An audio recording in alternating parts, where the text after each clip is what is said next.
Who is worthy? This haunting question comes to us out of the 5th chapter of Revelation. Our sermons this month have focused on our future as a theme. One place in the Bible we can look for future-oriented perspective is Revelation, whose writings are apocalyptic. Apocalyptic comes from a Greek word meaning to reveal or uncover. In the book of Revelation, a vision of the future is revealed to John, and so the book was named Revelation. In the 4th chapter, John is shown the throne room of God and tries to describe what he sees and experiences there. We must remember that Revelation is full of descriptive imagery, not easily understood by man. God is sitting on his throne with a scroll in his hand, which could be understood as his plan of salvation. And it is here that we hear this question that we began our session with today. Let's read from the 5th chapter of Revelation. Then I saw a strong angel proclaiming with a loud voice, "Who is worthy to open the scroll and to loose its seals?" And no one in heaven or on the earth or under the earth was able to open the scroll or to look at it. So I wept much, because no one was found worthy to open and read the scroll or to look at it. But one of the elders said to me, "Do not weep. Behold, the Lion of the tribe of Judah, the Root of David, has prevailed to open the scroll and to loose its 7 seals." Let's take a closer look at these verses. Perhaps we can interpret them this way. Who is worthy? When John realizes that it seems like no one is worthy even to look at the scroll, he weeps. We could see this sadness as a reflection of God's concern for his own creation, whom he loves. Among all the creatures in heaven and earth, there is no one who is worthy. So there's only one solution.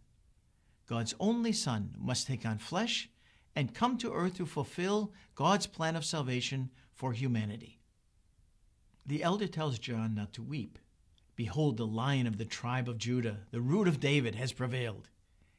Here are the names for the Messiah that we read in the Old Testament, and from this announcement we would assume to see a conquering hero and king step up to take the scroll. Let's keep reading. And I looked, and behold, in the midst of the throne stood a lamb, as though it had been slain. He came and took the scroll out of the right hand of him who sat on the throne.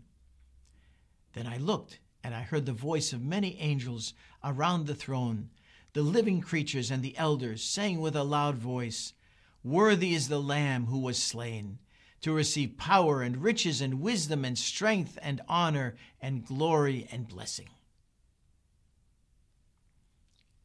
What a confusing and shocking sight that must have been.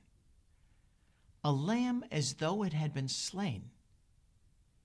Jesus Christ is the lamb that was slain for the salvation of the world. The paradox of the names ascribed to Jesus is a testament of his suffering and victory. He is the fulfillment of the Old Testament prophecies. The triumphant lion is the slaughtered lamb. The mighty king is the crucified Savior. This is the mystery of God. That which seems like a defeat that ended in death is actually the greatest victory. There is only one who is worthy, Jesus Christ. He was the only one who could know and perfectly live out the will of God, the only one who could accomplish it. When we ponder this, we see that we can never be worthy of his kingdom. Perhaps we feel that pain John felt, knowing that no one is worthy. But we fall into the grace and righteousness of our Savior and Redeemer, as David lamented in 2 Samuel. Let us fall into the hand of the Lord, for his mercies are great. Jesus Christ has done this for us, and because of what he has done, he alone is worthy of praise and worship.